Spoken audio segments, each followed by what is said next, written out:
لله ما في السماوات وما في الأرض وإن تبدوا ما في أنفسكم أو تخفوه يحاسبكم به الله فيغفر لمن يشاء ويعذب من يشاء والله على كل شيء قدير. آمن الرسول بما أنزل إليه من ربه والمؤمنون كل آمن بالله وملائكته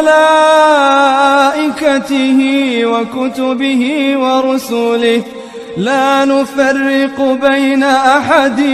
من رسله وقالوا سمعنا وأطعنا غفرانك ربنا وإليك المصير. لا يكلف الله نفسا إلا وسعها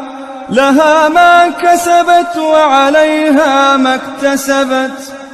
ربنا لا تؤاخذنا إن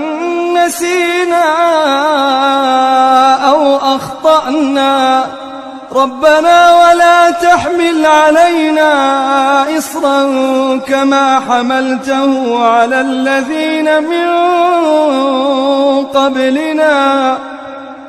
ربنا ولا تحملنا ما لا طاقة لنا به